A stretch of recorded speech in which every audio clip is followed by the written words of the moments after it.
If a dude came out today, even that's where Post Malone caught a lot of heat because with when he came the with the white white Iverson and all that, people was like, "Oh, what the fuck is he making fun of us?" He had to switch it up, and then he had to quickly switch it up, and now he's being himself, so everybody's good with it. There's even an old tape where he's using the N-word. Right.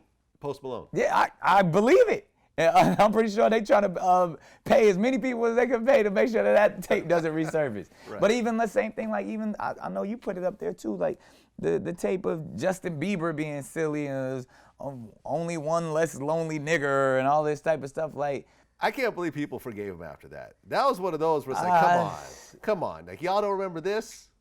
Like y'all just gonna forget this? Yeah. And this is after. And he was Bieber already. He was already Bieber. And, and Usher and L.A. Reid, two black men, put him on to even be Bieber. Yeah, and this is how you go repay them, huh? Okay. This is all it's ingrained, man. And that's you know what? I would flip it and ask you that question, man, because I do believe there are individuals who respect and love the hip hop culture and have no malice. But when you are of Caucasian descent and you have to tread lightly,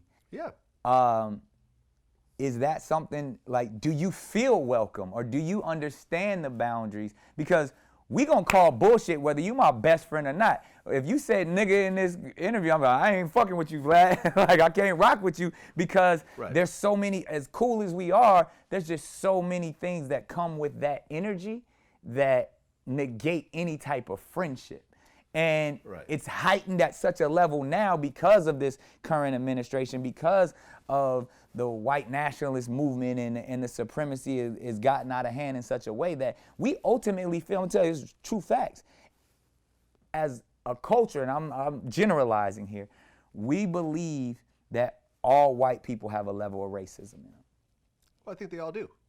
And it's not, I'm glad Vlad admitted that. Myself. Yeah. How do you not grow up in America and not have a level of racism? And that's because there's a difference possible. between individual racism, which I don't believe you're an individual racist by any means. I rock with you heavy. Knowing the individual you're definitely not a racist. But institutionalized racism, you are a product of that.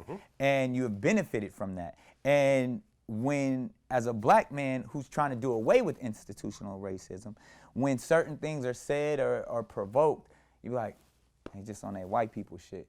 And we just got to accept it. So when I hear Justin Bieber say, one less lonely nigger and all that stuff, I'm like, he just on his white people shit. Like, that's that institutionalized stuff. That, and it's the ignorance of a kid who doesn't know, because I don't, by no means at all do I think Justin Bieber is an individual racist. But I believe he has a level of institutionalized racism embedded in him that he will never get rid of. And I believe that about every male white man. Like, women is questionable. Because, you know, and the only reason why I say that, when you talk about male racism and institutionalized racism, it's shown that they believe they are superior in whether it's the workplace and whether how they deal with their women.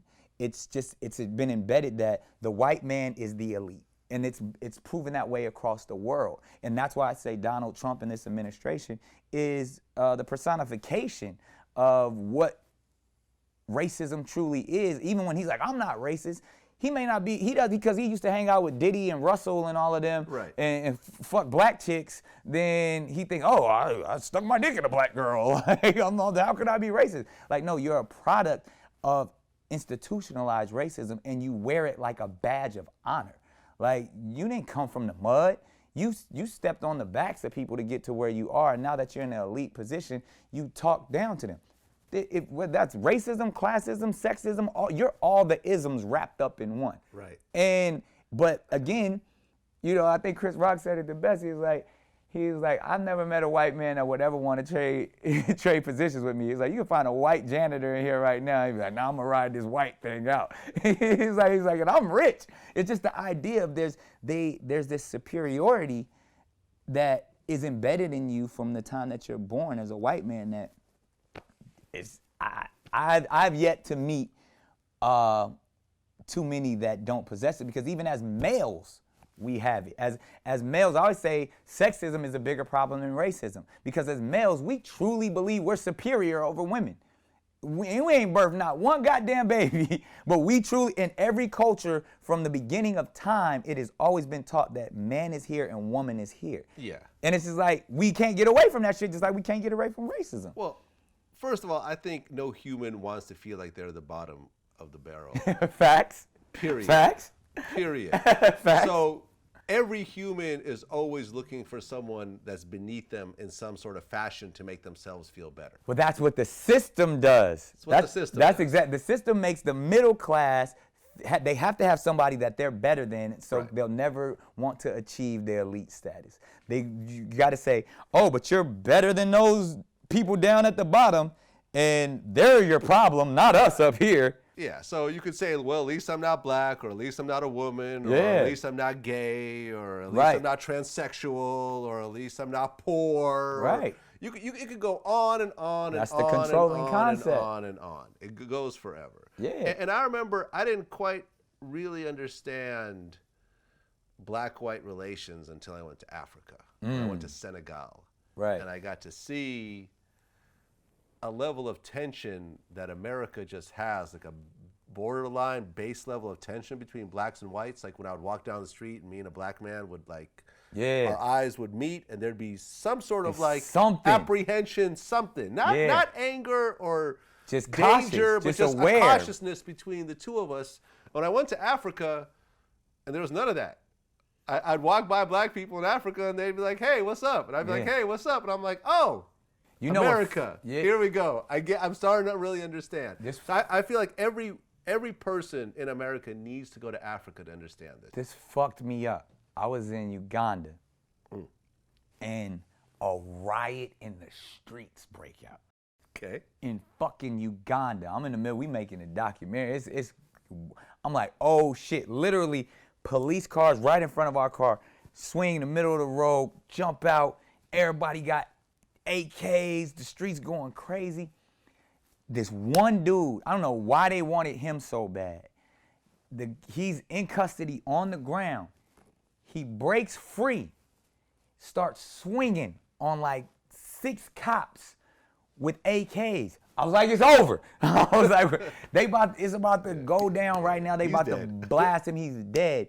Not only did he get all his licks off, the cop threw the AK on his back. They start rumbling.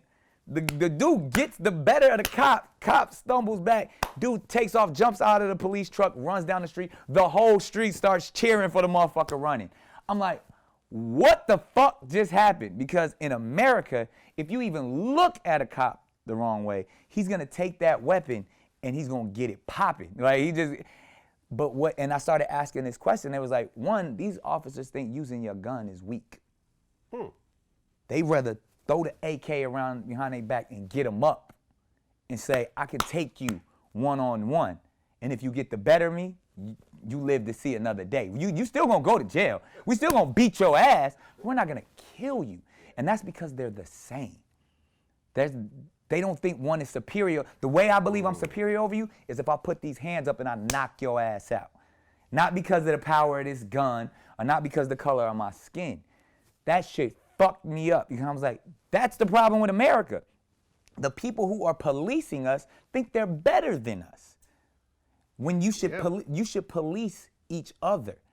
You should, and even when you look down to the the slave officers and the slave codes and where the police force was actually generated, it was literally to oversee slaves and runaway slaves. And the idea, it was at a point, it was actually legal to shoot a black man just because you thought that he was a runaway slave. He didn't even have to prove it to you. Oh, he belonged to somebody and he didn't have his paper, so we shot him. That was the law.